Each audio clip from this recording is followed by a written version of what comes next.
Hi, I'm John Stevenson, and we're going to be looking at 1st and 2nd Samuel in our ongoing survey of the Old Testament. The book of Samuel, of course, opens with the birth of the character for whom the book is named. Samuel is as a young boy, is given over to the Lord and raised as a sort of adopted son, even though his parents are still living.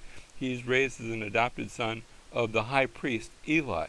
And so Samuel, once he grows up, eventually he's going to be both a judge, like one of the judges. He's also going to be a prophet. We'll see him prophesying, but also he's going to serve the part of a priest because he's sort of been adopted into a priestly family. Now, this takes place against a backdrop of the sorts of oppression that we had seen back in the days of the judges. And in this case, it's at the hands of a people living along the coast of Israel, along the Mediterranean coast, known as the Philistines. And the Philistines are coming up against Israel, and the armies of Israel decide they're going to get God on their side. They're going to do something a bit different, and they take the Ark of the Covenant. And perhaps they've seen too many Indiana Jones movies, but they take the Ark of the Covenant as though it's a good luck charm, as though as long as they have the Ark, nobody can defeat them. And they go up against the Philistines, and they are defeated, and the Ark is captured by the Philistines. Now, you have to understand what the Ark represents. The Ark represents the throne of God. It's the symbolic presence of where God is. And the Philistines have captured it and taken it back down to one of their cities. And they take it in one of their cities. They put it as a trophy in one of their temples. And it looks as though God has lost. However, that's not the case, because the next morning they go into their temple, and the idol to their god is lying down on his face. They say, well, that's odd. Who put him there? There wasn't any earthquakes last night. They pick him back up, and they come in the next day, and not only is he down, but his hands and head are cut off. Impotent, as it were, before the presence of God. And after a while, bad things start to happen in that city, and the Philistines say, well, maybe this for us is a bad luck charm. We'll move it to a different city, and the bad things follow that city too. And eventually the Philistines say, we've got to get rid of this thing. We don't want to destroy it, because if we treated it with disrespect and all these bad things happened, how much worse will it get if we destroy it? And so they say, well, why don't we'll put it on a cart drawn by oxen, and we'll sort of shoo it in the direction of the Israelites, and that bad luck can go in their direction. And they do that, and they want to make sure it doesn't turn around, so they sort of shoo it, and the Israelites, meanwhile, are up in that boundary area between the land of the Philistines and the land of Israel, the area of the foothills known as the Shephelah. And they look up and they see this oxen with the Ark of God in it, and a whole bunch of Philistines sort of shooing it along as if God had won the battle and is bringing them in defeat, leading them as captives. But the Ark then comes back to the people of Israel, and it resides there for the time being in the Shephelah, sort of in that in-between place, because it doesn't have any permanent home. Now, the next thing that takes place is that there's going to be a call for a king, and the people come to Samuel and they say, you're getting older, Samuel, and your sons aren't following in the footsteps of the Lord, and we want a king. And so God's going to give them what they've asked for. God's going to give them a king after, not really after God's own heart, but after their own heart. But God is the one who chooses them out. And that king is presented to us sort of step by step. He's not somebody who initially wants to try to be king, and that's going to be the person of Saul. Saul's going to be the first king of Israel. And he's from the tribe of Benjamin, that very tiniest of tribes that had gotten a lot tinier. If you remember the last story we talked about, where all the tribes had gone to war against Benjamin. And what's more, he's from the city of Gibeah, that city, that inhospitable place that had been the root of Benjamin's problems, that place that had, at its worst, had looked a little bit like Sodom and Gomorrah. And Saul is from that town. But this is the person that's chosen, and he is anointed as king. And in some ways, Saul looks very kingly, because he's head and shoulders, we're told, above everybody else in Israel. Must have been a man of I guess could have been a basketball player, but he's rather tall, and he's anointed as king. Now, what image or images does the description of king evoke? Usually when I ask that question, people think of a throne and a palace and retainers and things like that. But that's not the kind of king that Saul is. Saul is anointed king. He's declared king. And the next time we see him, the next time we see Saul, he's at the south end of a northbound team of oxen. He's out plowing his field. This is King Saul. He's a farmer king. And he's out plowing his field when he hears some news about some troublesome things that are happening across the Jordan River on the east side of the Jordan. Over there, the king of Ammon has come up against the Israelite city of Jabesh Gilead and has said, we're going to conquer you. And they say, we give up. And he says, fine, you can give up, but the price of your giving up, I'm going to tear out the right eye of every man. I'm going to incapacitate every man of your city. And they say, well, maybe we don't give up. Let us think about it. And they say, can you give us a week to think about, consider your terms? And he says, you've got a week. Not that I'm not sure if he had any choice. It's going to take at least a week to take the city.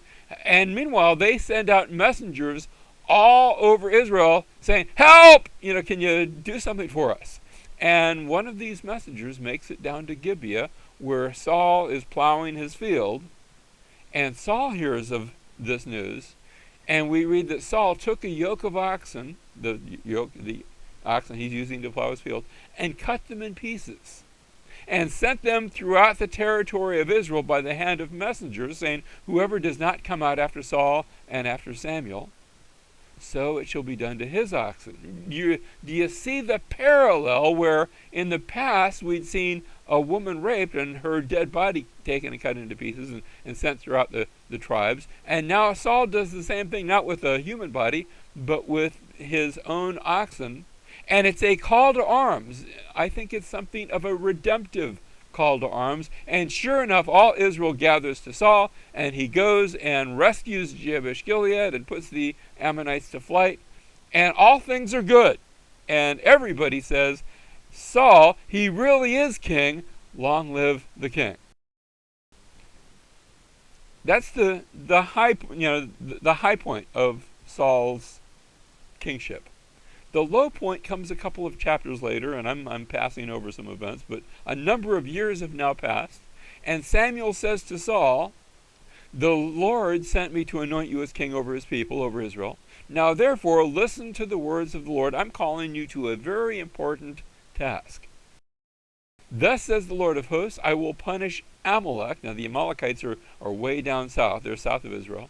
I will punish Amalek for what he did to Israel, how he set himself against him on the way while coming up from Egypt. Back when the Israelites had first come out of Egypt, they had been attacked and sort of bushwhacked by the Amalekites, who had tried to pick up stragglers, tried to sort of nibble away at them all along the way.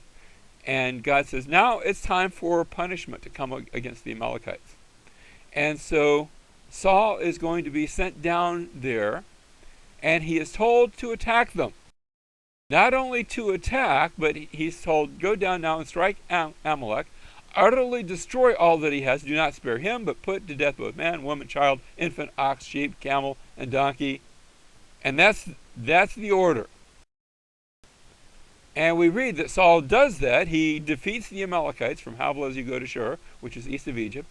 And he captured Agag, the king of the Amalekites, alive, and utterly destroyed all the people with the edge of the sword. So far he's doing right.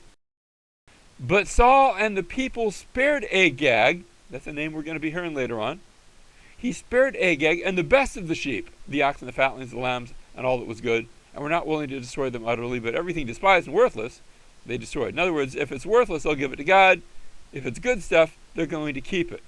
Reminds me of the story of a little girl who's told, you can't have a cookie. And she says, oh, but I want a cookie.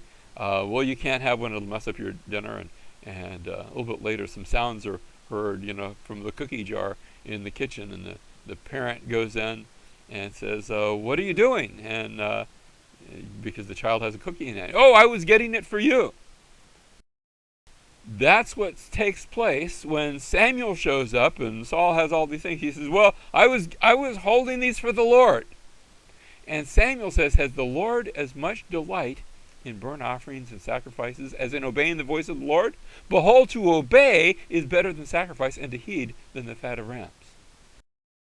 For rebellion is as the sin of divination." This is a hint of things to come. This is a hint of where the story is eventually going to go. Rebellion is as the sin of divination, and insubordination is as iniquity and idolatry. Because you've rejected the word of the Lord, he has also rejected you from being king. And Samuel turns to go.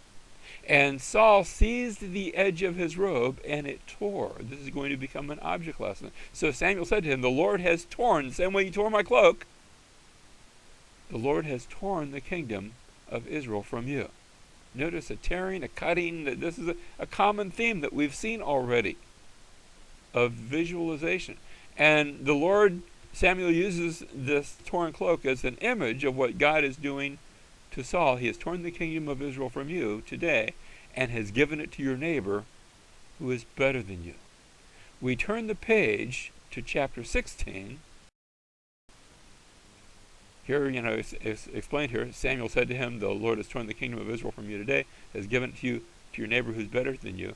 We turn the page to chapter 16, and we see Samuel going down to a little town called Bethlehem, where he says to the house of Jesse, "Bring your sons out.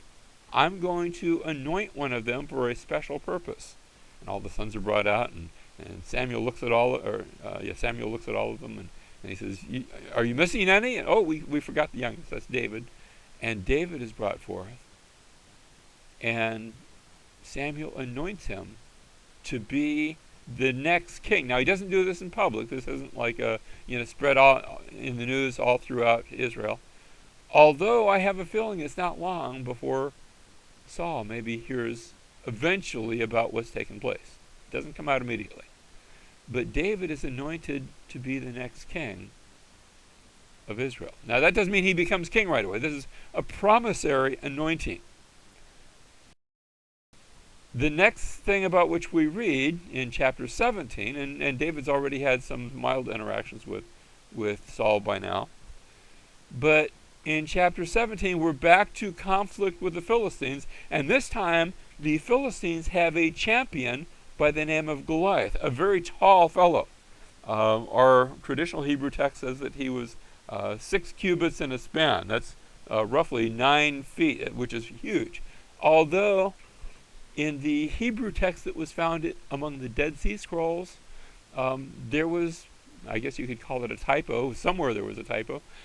And it reads slightly different. It says that he was 4 cubits in a span. Now, that's still very big. That's still like, 7 feet tall basketball player type individual. But a little bit more commonplace, at least in our culture. Still towering over the rest of the Israelites. Still a huge guy. And the champion of the Philistines comes out challenging the God of Israel and challenging anybody to fight him.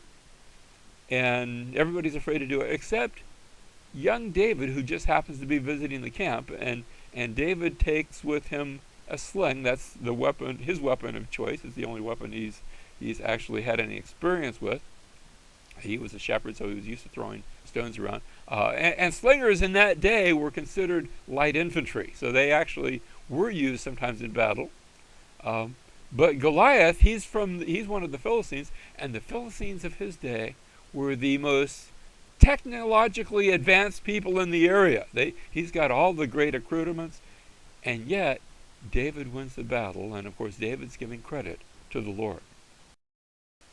So the battle takes place on this wide open field, and David wins the victory, and he becomes sort of the new hero of the Israelites because he has won against the Philistine champion.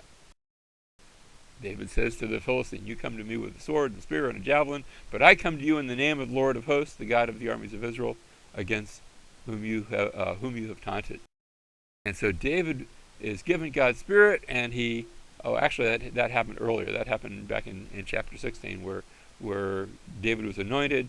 He was given God's Spirit, and then I skipped over it at the time. We actually read about God's Spirit departing from Saul, and he's given an evil spirit. And young David, who happens to be a musician and a singer, and perhaps he played the ancient equivalent of the banjo, he would come in and he would sing for Saul, and that would soothe Saul's spirit. But they don't have all that much interaction. And now in chapter 17, David faces Goliath in faith, and he has victory. Now Saul looks to be one of those people who's afraid, even though Saul's head and shoulders above everybody else. If anybody could have faced down Goliath, you would have thought it was Saul. But David instead is the champion. And now as they get back home to Israel, there's a new song that's become very popular that everyone's singing. They're humming the tune, and it goes, Saul has slain his thousands, and David his 10,000s. And everybody likes the song except Saul. And so David is loved by everybody. He's very popular. Even those of Saul's family have come to love David. David, he marries the daughter of Saul, Michal, and he becomes best friends with Jonathan, Saul's son. And Saul, on the other hand, becomes jealous, and in a fit of jealousy tries to murder David, to have him killed, sends out people to arrest him. David hasn't done anything wrong except become popular, but that's enough in Saul's book. And that sparks off the entire latter part of 1 Samuel is going to be about David the fugitive. So David is a fugitive, and he flees from the presence of Saul, who has tried in a fit of jealousy to murder him.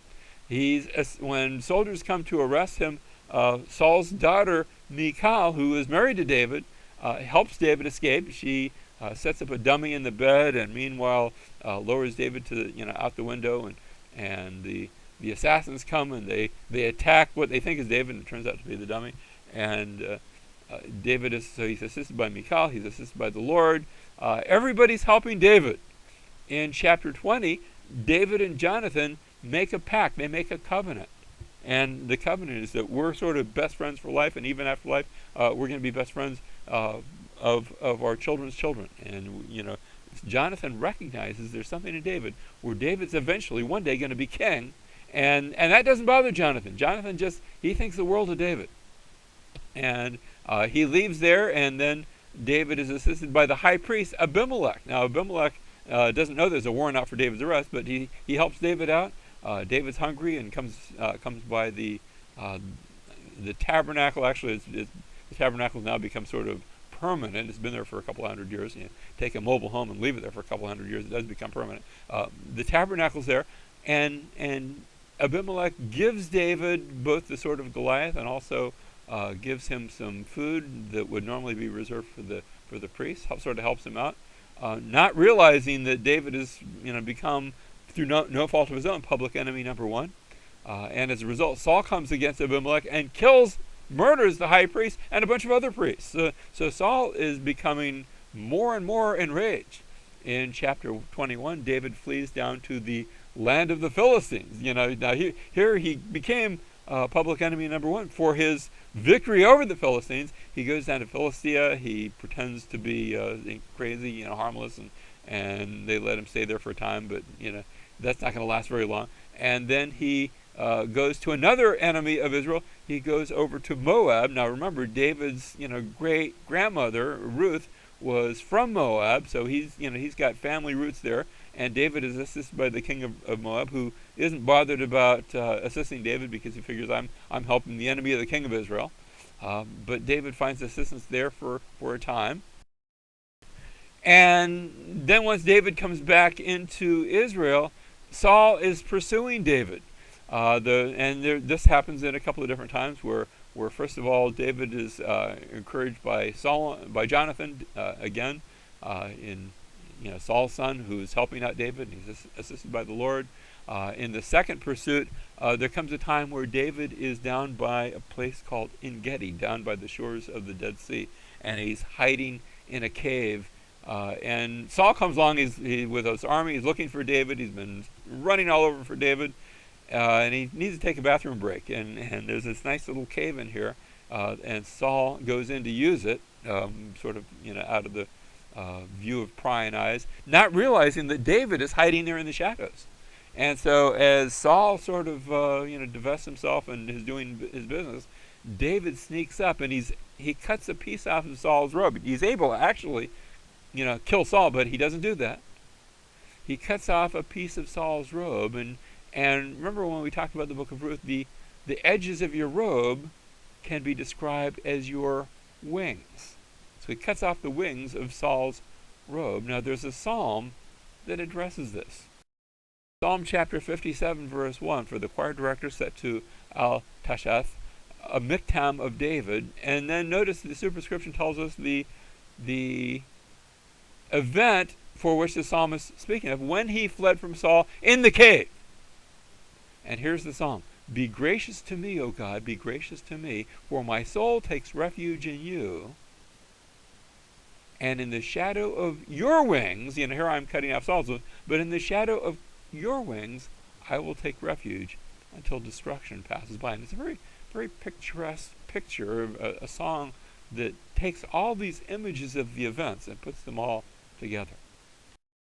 Of course, after that, David holds up the edge of Saul's robe to see, here's what I could have done, but I didn't do it. And Saul actually says, you're right, you're righteous, I'm not, and I should have left you alone. And Saul goes on his way for a time. A bit later, David comes to and meets a woman, Abigail. Her husband, Nabal, is acting very foolishly. Actually, he's acting up to his name because that's what his name means, foolish. But as a result, he ends up eventually dying. He's assisted by Abigail, and later on, Abigail is going to come to him for protection, and he will take Abigail as one of his wives. The third pursuit, again, Saul eventually gets angry at David again, and he's out. Even though he's had his moments of sanity, he's back to being after David. And David, again, in a instance that's very much like the second pursuit, he doesn't cut off the edge of his robes. I guess those are already cut off. But he does sneak up and take Saul's jug and his spear, as if to say, look, I took these things. I could have run the spear through you. I could have bashed you over the head with the jug. I didn't do that. Can't we just get along? And then David is assisted by the Philistines once again. This time it's not by ruse. This time he goes down to the land of the Philistines. And David goes to the king of Philistia, one of the kings of the 5 cities, and David said to Achish, if now I have found favor in your sight, let them give me a place in one of the cities in the country, that I may live there, for why should your servant live in the royal city with you? So Achish gave him Ziklag. This is one of those border cities near the border of Philistia and Israel. He gave him Ziklag that day, and therefore Ziklag has belonged to the kings of Judah to this day. The number of days that David lived in the country of the Philistines was 1 year and 4 months. Now, I said before that the Philistines were technologically the most advanced folk in the area. They had a secret that was fairly new, the secret of smelting iron. This is the beginning of the Iron Age. And the Israelites did not have that secret. Whenever they wanted to get their farm implement sharpened, they had to go down to a Philistine blacksmith. The blacksmith would take it in a back room, do whatever blacksmiths do to sharpen the increment, the tool, and then they would give it back to the Israelites, so that the Israelites didn't have that secret of smelting iron, and they also were unable to make these newfangled iron weapons. They did not know how to do that, which meant that in the entire army of Israel, there were only 2 weapons. Saul had I don't know how he got them, but he had a whole outfit of weaponry. And his son Jonathan, young Prince Jonathan, also had an outfit, and that was it. And everybody else in the Israelite army would basically come with their shovels and pickaxes and rakes and hoes. In other words, they used their farm implements. You've heard the expression later on in the prophets, beat your plowshares into swords and your pruning hooks into some sort of weapon. And in time of peace, you'd want to take those weapons and sort of turn them back into farming implements. And so it goes, depending on if you're farming that day or if you're fighting that day, you're still picking up the same shovel, you're still picking up the same rake, the same hoe, the same spade, but you're going to use it either as a weapon or as a farm implement, which doesn't make your army all that effective. However, after this point where David has been in Ziklag, when we read about the reign of David, there's a massive change, and from now on, Israel does have weapons of war. I cannot help, and we're not told that this is the case, but I cannot help but think that perhaps when David is in Ziklag, he's learning. He's learning some of these technological advances and using them for the kingdom of God in the same way. Well, right now I'm using a computer to give this lecture and PowerPoints and things like that. And it's good for us to use technology for the glory of God when we're able. I think David does maybe the same thing. So David at Ziklag makes a difference in the future history of Israel. Now, after that, it came about in those days that the Philistines gathered their armed camps for war to fight against Israel. So here's the Philistines. They're along the coast, the southern coast of Israel. Their 5 cities are located there. And they're going to move northward into, through the mountain pass and into that valley called the Valley of Jezreel. So we're going to sort of blow that up and look at that more closely.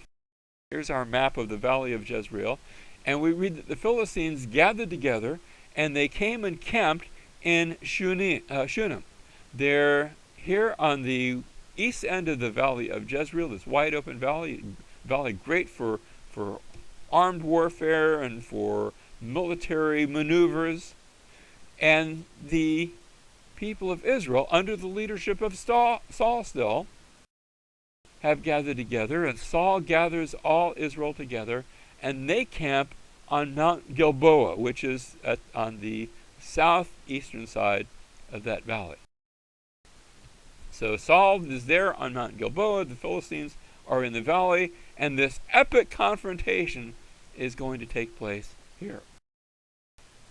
Then Saul disguised himself. Now Samuel's long since been dead. Samuel, remember, went his own way with that torn cloak. And then eventually, over there, Samuel has eventually died. And Saul disguised himself by putting on other clothes and went, he and 2 men with him, and they came to this woman. He hears about a diviner, a spiritist, I'm going to use the old word, a witch, at Endor. Now, to get to Endor from where the Israelites are, they have to sort of make a detour around the Philistine camp, but they do it by night so that nobody sees them coming. And they meet with a woman, and she says, "Whom shall I bring up for you?" And he said, "Bring up Samuel for me." And I sort of imagine maybe she had a little hocus-pocus thing where she would pretend to bring up somebody. But actually, we read when the woman saw Samuel, I think she's totally surprised. She's expecting to pretend to see Samuel, and she's going to put on a little show for Saul. And instead, she sees Samuel, and she cried out with a loud voice. And the woman spoke to Saul, said, "Why have you deceived me? Wait a minute, you're Saul." And the king said to her, "Do not be afraid, but what do you see?" And the woman said to Saul, "I see a divine being." The Hebrew word there is Elohim. "I see a divine being coming up out of the earth." Now, Saul can't see this divine being. Only the woman can see him. And he said to her, "What is his form?" And she said, "An old man is coming up, and he's wrapped with a robe." And Saul remembers that robe, that robe that he had torn. And Saul knew that it was Samuel, and he bowed with his face to the ground and did homage. And Samuel says, "As you did not obey the Lord and did not execute his fierce wrath of Amalek, so the Lord has done this thing to you, bringing your enemy, the Philistines, right to your very doorstep this day. Moreover, the Lord will also give over Israel along with you into the hands of the Philistines. Therefore, tomorrow you and your sons will be with me. I'm in the grave, and you're going to be in the grave. Indeed, the Lord will give over the army of Israel into the hands of the Philistines." And that is exactly what takes place the following day. And thus we read, and this is how 1 Samuel closes, thus Samuel died with his 3 sons, his armor bearer, and all the men on that day together on Mount Gilboa. So we can sort of look back over the life of Saul in 3 acts, each with several scenes. First of all, we had Saul meeting Samuel. He's anointed by him. That was back in 1 Samuel chapters 9 and 10. And then God gave Saul success in battle with the help of God. Remember the cutting up of the animals, and he goes into battle against those who would bring down Jabesh Gilead, and that was all good. That was victory.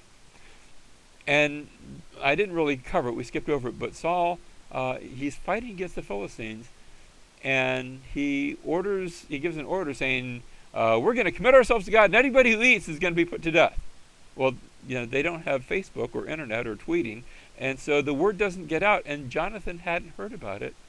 And Jonathan's sitting there, having a meal, and Saul says, oh, got to put him to death. And the people say, no, that's not right. And so Saul is actually failing there, both with Samuel and with Jonathan. He, one thing after another in those 2 chapters. We did cover in chapter 15 where Saul goes down and fights against Agag, the Amalekites, but doesn't do what God has called him to, and he's met by Samuel. Notice back in Act 1, Scene 1, we had a meeting with Samuel. Here again, there's a meeting with Samuel, and he's condemned by him. This is where his robe is torn. God doesn't care for what you've been doing. And again, there's success in battle. David and Goliath, and also subsequently David leading Israel against the Philistines.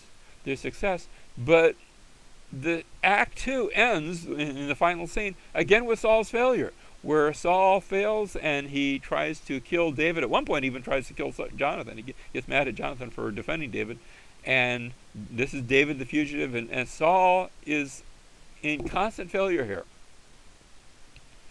As we come to Act 3, again we have a meeting, is what we just talked about, where Saul meets Samuel. Now, this time Samuel's dead, but it's the witch of Endor that brings this meeting about. And Samuel foretells the death of Saul. And so in all 3 cases we've had, notice, a meeting with Samuel, and finally this final meeting with Samuel, and his death is foretold. Again, a battle takes place, but this isn't success in battle, this is failure in battle. And as Saul's forces have been defeated, he's about to be captured, he says to his armor bearer, kill me. And his armor bearer doesn't want to hurt him because, you're the anointed God, and I've been faithful to you. And Saul takes his own sword and falls on his own sword, and he commits suicide rather than be captured alive by the Philistines, who would humiliate him and do all sorts of nasty things to him. And so this is the ultimate sort of failure in battle and suicide. And that's the story of Saul in 3 acts that are given to us all throughout the central and latter part of 1 Samuel. Now, as 2 Samuel opens, David now is king, but he's only king of the tribe of Judah. And so he's king over Judah for the first 7 years. The rest of Israel is following one of the surviving sons of Saul. But eventually that passes away. I won't go into all the details, don't have time for that. But eventually, after 7 years, David is made king over all of Israel, not just Judah. And so his capital there has been in Hebron. Now, Hebron is not going to be a good capital for all of Israel, because the rest of Israel is going to say, wait a minute, you're sort of favoring Judah, and he wants to find a neutral place. I was born in a city called Washington, D.C. Now, not the state of Washington. Washington, D.C. is a place that's not in any particular state. It's right on the border between Maryland and Virginia, but we call it D.C. because it's in a district, the District of Columbia, that's been removed from any state of the United States. And David's going to pick a place like that. He's going to make his capital a border place, a place that has not been associated with Judah or Ephraim or Benjamin, sort of on the border between all those places, a city called Jerusalem, a Canaanite city, but at the advent of David's kingship, it still belongs to the Canaanites. It's a Canaanite city, and it's an independent Canaanite city. And so the city of Jerusalem, and this is a blow up of the map of Jerusalem. Now, what I've put here is both the topography. You can see an outline of, a very sort of irregular outline. Those are the later Crusader forts. That's not or later Crusader walls. And you can see an image over there on the right with a little circle. That's where today the Dome of the Rock stands. Those Crusader walls were not there in David's day. Instead, David's city is this darker outline that you see on the lower right-hand corner. It looks like if you could use your imagination, you can imagine sort of an upside-down hand, and that's the thumb. And that ridge was the original city of David, the original Canaanite city of Jerusalem. And back in 1867, there was a British captain, Charles Warren, who discovered a passageway that led underneath the ancient walls. Now, the walls weren't there in his day, but under the ancient Canaanite walls, went through a spring known as the Gihon Spring, natural source of spring water there in Jerusalem. And he found a passageway that went up underneath the walls and came out the other side. Apparently, that had been used maybe in ancient times, where the Canaanites, when they were thirsty, if there was maybe some bad guys outside, like Israel, they would go underneath the walls to get to that spring. We read, and here's a picture of you can actually go there, and now they've built a nice, easy stairway to make it through the walls. But it's through that wall that we read that the city was captured, where David, and in particular one of his warriors, Joab, who happens to also be related to David, went underneath the water tunnel and captured the city of Jerusalem, as it's located on that very narrow, I have to say very steep ridge. We look at this picture, you can see the ridge, but it doesn't look quite so steep. When you go there, it's a lot steeper. And so David captures Jerusalem, and he makes it his capital. And now, as David's reigning, we read that Hiram, king of Tyre, sent messengers to David with cedar trees and carpenters and stonemasons, and they built a house for David there in Jerusalem. And they're using the best of building materials, the big cedars from Lebanon that would have been very luxurious in Jerusalem, that doesn't see a lot of very tall trees. And David realizes that the Lord has established him as king over Israel, and that he exalted his kingdom for the sake of his people Israel. Now, when this takes place, the Philistines, meanwhile, come out. They're going to try to get rid of David, because now they see a threat. There's a unified Israel. The Philistines came out and spread themselves out in the valley of Rephaim. And David goes up and inquires of the Lord, saying, "Shall I go up against the Philistines? Will you give them into my hand?" The Lord says to David, "Go up. I'll certainly give the Philistines into your hand." And so David comes to a place called Baal Perazim. Perez is the word to break through, and a little play on words here, and defeated them there. And he said, "The Lord has broken through my enemies before me like the breakthrough, like the Perez," and this phrase is repeated 3 times here in this verse, "of waters." Actually 4 times. There's a 4th time. Therefore he named that place Baal Perazim, breakthrough of Baal. Now we're used to thinking Baal, that's like that bad god, but actually Baal it means Lord or husband, and in this case it's Baal, our Lord, who is broken through, because God is the one who broke through the enemies of Israel. Now, we're going to see that term used in a bit later. That's why I bring it up now. The next thing that takes place is David's going to bring the Ark of the Covenant to the city of Jerusalem. It's been in the Shephelah, in a home there in near the land of the Philistines. But he brings the Ark now to Jerusalem. And they placed the Ark of God into a new cart. It had been in that old cart. Remember how the Philistines had transported it when they wanted to shoo it away from them. They placed it into a new cart that they might bring it from the house of Abinadab, which was on the hill. And Uzzah and Ahiah, the sons of Abinadab, were leading the new cart. And that all looks good. They're all rejoicing.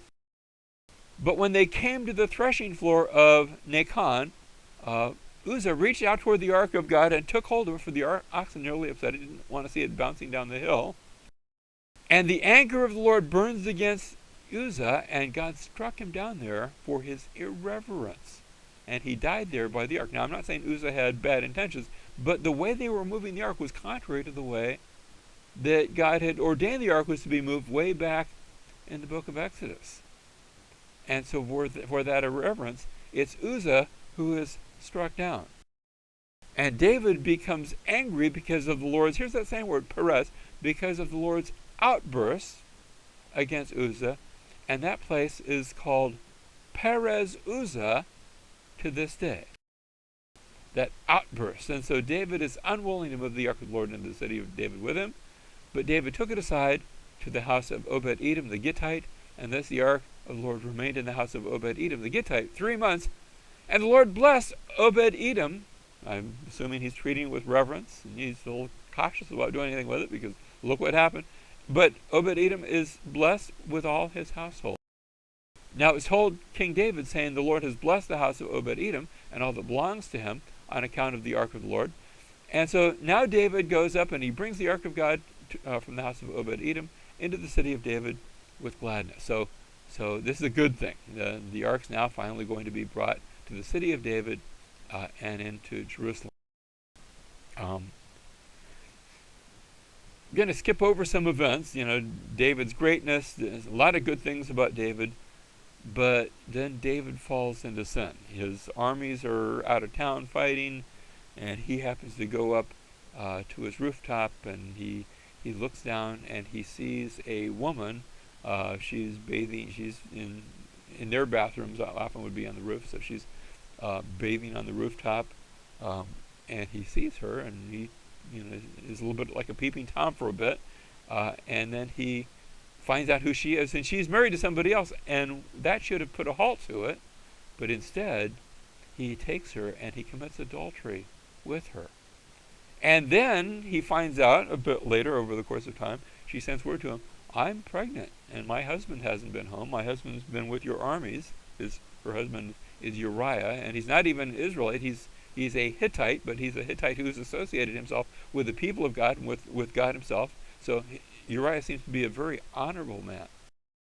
And David plots to have Uriah killed in battle. He sort of arranges the battle, and he plots to have Uriah killed. And then now that Bathsheba is a widow, he takes Bathsheba and marries her. And the child is born, or is going to be born, hasn't been born yet. And now Nathan the prophet comes to David. And Nathan comes and tells David a story. It's a parable, although it's not clear at the outset that it's a parable. A parable about a poor man who has this one little lamb that he likes a whole lot, loves his little lamb, and a rich man who has a whole giant flock. And of course David was a past shepherd, and so David's all interested in the story. And in the story, the rich man takes the poor man's lamb because he wants to have a party, and kills the poor man's lamb. And when the man says, wait a minute, that was my lamb, the rich man kills the poor man. And David hears this story of this gross injustice, and David says, that man ought to die. And Nathan points to him and says, you are the man. And David realizes his sin is known, and his sin has been discovered, and his sin has come before God. And Nathan says, because of that, the child that you had with Bathsheba is going to die. And David doesn't try to justify himself. In fact, David writes a psalm, Psalm 51, a psalm of repentance, as he turns to the Lord and admits what he has done. And the child does die, and David fasts and prays for the child, but to no avail. The child does die. But eventually, David and Bathsheba have another son, and this son will be Solomon. Now, David has a number of wives, not going to mention all of them here, but three that come into play in our story. I just mentioned Bathsheba and Solomon, but he's not the firstborn. He's not even the secondborn. David has other children, and I'm not going to focus so much on their mothers, but just upon the children. So there is Amnon. He's David's firstborn. He's next in line to be king. And then David has, by another wife, he has Absalom. He's also a son of David, and a daughter by the name of Tamar. Now, there are many other children, but these are the ones that we're going to mention because these come to play in our story. And Amnon develops a desire, a sexual desire, for his half-sister Tamar. And he brings it to fruition where he plots and then rapes Tamar. And then once he's had her, he wants nothing more to do with her. He has dishonored her.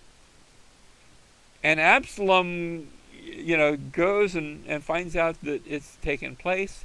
And what's more, David will not discipline his older son. He just sort of brushes that under the carpet, maybe says naughty, naughty, but that's about it. And Absalom is incensed and furious, but he bides his time and pretends like it's okay, and plots and eventually throws a party for Amnon. And at the party, Absalom assassinates Amnon because of this deed.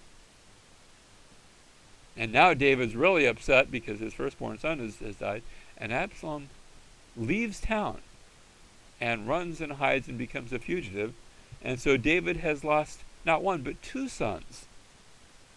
And eventually, after a period of years, Absalom is allowed to come back. But even then, David won't see him, won't allow him into his presence. You can come back in the land, I won't put you to death, but we're not going to talk because it's just too bitter. And so this rift grows between Absalom and David, a rift that eventually grows into a rebellion as Absalom, he's very public relations conscious, apparently a very good-looking guy, and he foments a rebellion against his own father, against David. So notice the pattern we see. In David's case, there's some good things we can say about David, but David, he had lusted for Bathsheba, the wife of Uriah. He had sent for Bathsheba and committed adultery with her. He had secretly plotted to have Uriah put to death. And now David's children are following in his footsteps, where Amnon lusts for Tamar, just like David had lusted for Bathsheba. Amnon lusts for Tabor, his half-sister. Amnon actually concocts a plot where he pretends to be sick, and then when Tamar comes to take care of him, he rapes her, just like David had sent for Bathsheba and committed adultery with her. And in the same way that David had secretly plotted to have Uriah put to death, now Absalom had plotted to murder his half-brother Amnon and had done that. So the sins of the children are echoing the sins of their father. As I said, Absalom ultimately foments a rebellion against David, and David has to leave Jerusalem, and the narrative at this point actually slows down, and we're given a step-by-step as David leaves Jerusalem and he goes to the east, and just east of Jerusalem is this mountain pictured here. It's called the Mount of Olives. And there's a big valley in between, and so David goes down to the valley and he goes up to the Mount of Olives. And from there we read in 2 Samuel 15:30, as David went up the ascent of the Mount of Olives and wept as he went, and his head was covered, and he walked barefoot, and he goes back up to the top of the mountain, and he weeps over the city. This is echoed where 1,000 years later, the ultimate son of David, Jesus, leaves Jerusalem, and he goes up to the top of the Mount of Olives, and he weeps over the city, and he says, Jerusalem, Jerusalem, how often I would have gathered you as a hen gathers her chicks, but you would not.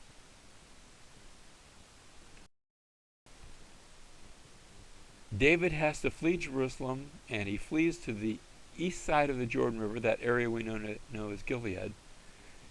And Absalom eventually follows him, and there is a confrontation, a battle, but Absalom has waited way too long. And in the battle, Absalom's forces are defeated, and Absalom himself, as he is being chased, he runs under a low-hanging branch, and he has long hair that has been sort of a pride and glory for him, maybe part of his good looks. And his hair is caught in the branches of the tree, and his head is caught, and doesn't kill him, but it tangles him up, and he's left there hanging in the tree. And Joab, David's main general, comes along, sees Absalom there, and runs him through and kills Absalom. And so David has won the victory, but it's a very shallow victory. It's what we call a Pyrrhic victory, a victory that just hurts. And David mourns over his son Absalom, but eventually David comes back, and he continues his reign and his kingship. Now, the last several chapters of 2 Samuel are not part of a chronological sequence. Instead, these are topically oriented. These are telling us some later stories. Actually, it's later in the book, but they're telling us some stories of David, and they take place at different points. So the first story is David's intercessory prayer in the midst of a famine, where David prays and the Lord delivers. The next one section is a listing of the accomplishment of David's, what they're called giant killers. And we're told some of the great things that they did. Then we have two songs, David's song of praise in chapter 22, and David's words of praise to the Lord in chapter 23. If you want to see other songs of David, just look in the Psalms, where there's lots of them there. But here's two that are at the end of 2 Samuel.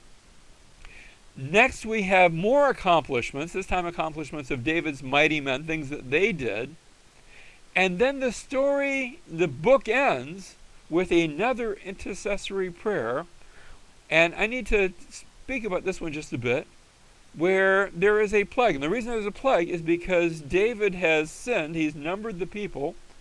And as a result of his sin, of numbering the people, the Lord says, I'm going to bring judgment. You can take your pick. You can have 3 years or 3 months or 3 days. And David says, well, whatever the Lord wants to do, let him do. I'll put myself in the hands of the Lord. And David does that, and a plague comes to sweep over the land. And David goes and he gives an intercessory prayer. He says, Lord, I'm the one that sinned. Don't destroy your people anymore. Already thousands have died. And in 2 Samuel 24:13, the angel stretches out his hand to Jerusalem to destroy it. And the Lord relented from the calamity. It's in the face of David's intercessory prayer. And he says, it's enough. And we read that the angel of the Lord was by the threshing floor of Araunah the Jebusite. And so David subsequently, he's going to go and build an altar. Now, it's not his property, so he says to Araunah, let me purchase the property. And Araunah says, well, you can have it. And David says, no. I shouldn't be giving sacrifice to the Lord that didn't cost me anything, so let me purchase it. And remember, a threshing floor is a big, wide, open space, but up high. And this is on the north side of Jerusalem. And he purchases that piece of land, and he builds an altar there. And that site will eventually become the place on which David's son Solomon builds the temple. It will take place in that same area.